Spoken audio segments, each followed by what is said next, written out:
Okay, here we go. Video. Alright, we have Tom Daneilson. Check this out. Tested positive for testosterone. Isn't it amazing? Wall Street Journal has a picture of a skinny cunt cyclist who looks like one of us high-carb vegans.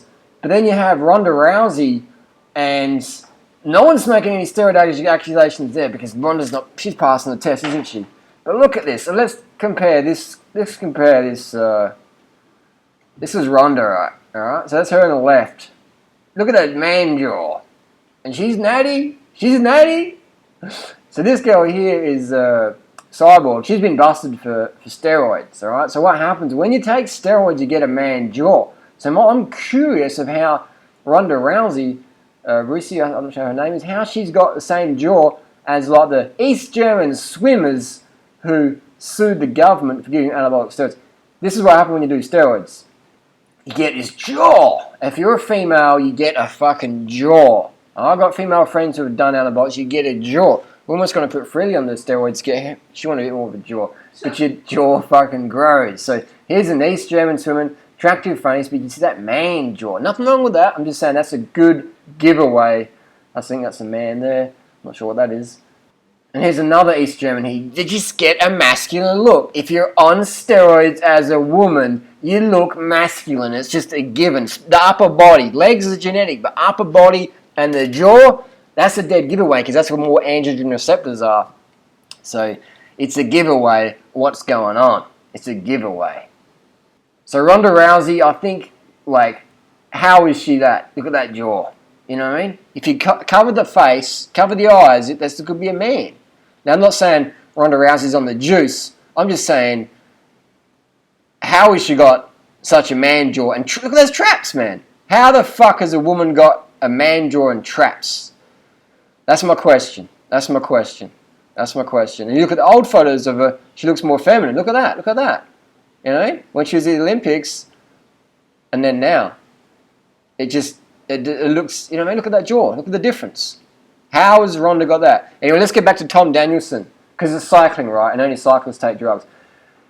Tom Daneilson rides for Team Garmin. Jonathan Valdez, and if you read through the affidavits of Tom Daneilson from the whole Lance Armstrong thing, Jonathan Valdez, the team owner, founder, he was a doper as well. He used to have EPO vials and syringes underneath his bed. Now, I'm not saying I've never used drugs. I've used a lot of drugs. I've used testosterone, injections, etc. But I've never fucking thrown them under the fucking bed. For let someone else to clean up. That's pretty shit, man.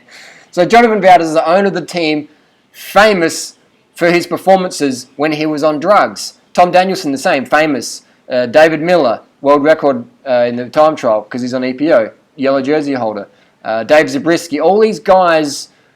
Christian Vanderbilt got really good taking drugs, and then they get employed by a team where Valdez is saying, this is all clean. It's a clean team, but then why are you going to employ ex-dopers? If you're such a good coach, Jonathan, then why would you give away this guy here? This guy here got a fucking tattoo on his fucking bicep, clean as soap, alright? So this guy, Phil Gaimon, he's got a fucking tattoo saying he's clean, but Garmin had a contract just for 1 year on him. Why would you employ so many dopers in your team if you're trying to be a clean team? Why wouldn't you say, look guys, see you later, we're going to get just a fresh batch of kids? Jonathan can spot if someone's on the juice. Once you've been on the juice and train with it, you can spot what's going on. So if Jonathan was such a good coach and mentor and trainer, which he should be given how fucking fit he was, given that he's used EPO since 1995 in his affidavit. Now, I'm not having a go at Jonathan. I've spoken to him before in 2001, friendly guy, and I definitely enjoy reading a lot of what he has to say. But he was taking shots at Lance Armstrong back in 2002 in Cycle Sport magazine. I remember reading that.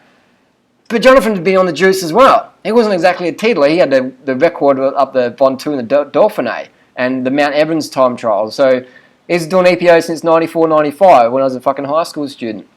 So Jonathan isn't the squeaky clean guy he used to pretend he was when he was taking shots at Lance.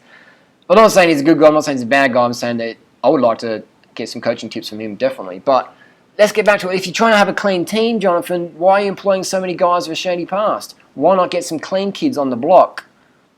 Otherwise, you just, it's crazy. So why, Phil Gaimon, he's no longer with Team Garmin. And they've got guys like Tom Daneilson who've been busted before.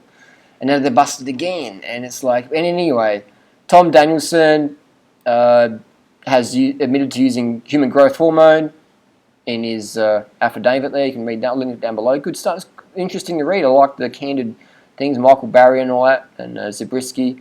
All these guys who plead totally clean, and then once they had to make an affidavit, they got pinged. So can you trust anyone? You can't trust anyone, man.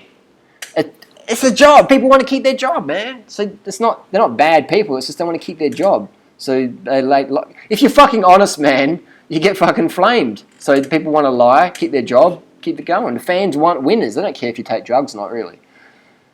If you get busted, they might fucking sizzle you, but otherwise. So that's my opinion on it. I think that we've got to look at other sports besides cycling. Doping happens in all sports. It's happening in the UFC.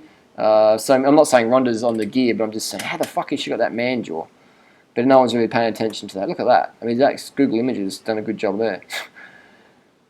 It is a crazy world. It's a crazy world. But hey, there's prize money. People want to win. You know, it's just how it is.